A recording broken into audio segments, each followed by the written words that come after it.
யார் என்ன செஞ்சாலும் பரவாயில்லங்க. என் வாழ்க்கை, எனக்கானது.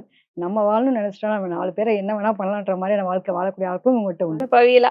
எப்படின்னா, கிட்டத்தட்ட அ லவ் பண்ணி கல்யாணம் பண்றது, ரிஜிஸ்டர் ஆஃபீஸ்ல போய் கல்யாணம் பண்றது, இந்த மாரி வீட்ட விட்டு கிளம்பணுன்ற அளவுக்கு ஒரு துணிச்சல குடுக்குறது, இத்தனையும் உங்களுக்கு உண்டு. இதிலேயே பார்த்தீங்கன்னா, எதுவுமே வேணாம். எல்லாம் மாயை.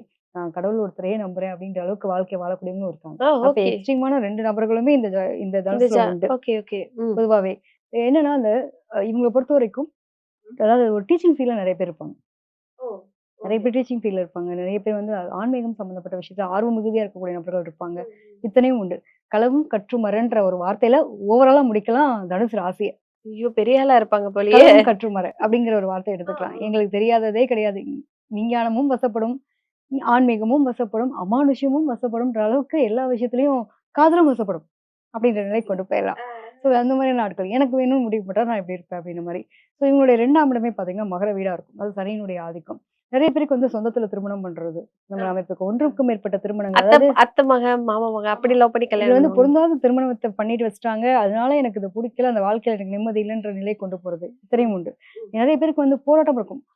பொதுவா வந்து நான் சொல்வேன், தனுசு ராசிய தனுசு ராசியில பிறந்த ஒருத்தவங்கள வந்து கல்யாணம் பண்ணிக்கிட்டாங்க அப்படின்னா, அவங்களோட பேர் குடுத்து வச்சவங்களா இருப்பாங்க.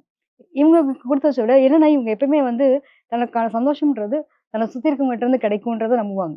ஓகே. ஸோ அந்த மாதிரியான நபர்கள். இது எப்படின்னா இவங்களுடைய இதெல்லாம் வந்து அவமானப்படுத்தக்கூடாதுன்னு நெனைப்பாங்க. கௌரவத்த விரும்புவாங்க. எங்க போனாலும் அந்த சுயமரியாதைய ரொம்ப விரும்பக்கூடிய ஆள். லவ் பண்ற பொண்ணாவே இருக்கட்டுமே! நீ இப்படித்தானேன்னு ஒரு வார்த்தை சொல்லிடுச்சு அப்படின்னா பிடிக்காது. ஓ! அது கோவம் வந்துரும். கோவம் வந்துரும். அது சில என்னது செல்ஃப் மீன்ஸ் செல்ஃப் ரெஸ்பெக்ட் ரொம்ப செல்ஃப் முக்கியம். ரெஸ்பெக்ட் ரொம்ப ஓகே, ஓகே. முக்கியம்னு எதிர்பார்க்கக்கூடியவங்க தான் தனுசு. ஸோ இவங்கள பொறுத்தவரைக்கும் அந்த செல்ஃப் ரெஸ்பெக்ட்க்கு ஏதாவது ஒரு குறைவா இருக்க மாரியான நிலைகள் இருந்துச்சுன்னா, அவங்க வந்து அந்த இடத்துல ரொம்ப ரியாக்ட் பண்ணுவாங்க. இம்மீடியட்டா ஓகே, ரியாக்ட் பண்ணக்கூடிய நிலைகள் ஓகே. இருக்கும். முடிஞ்சு போன விஷயத்த பத்தி எடுத்து இவங்க பேசலாம்.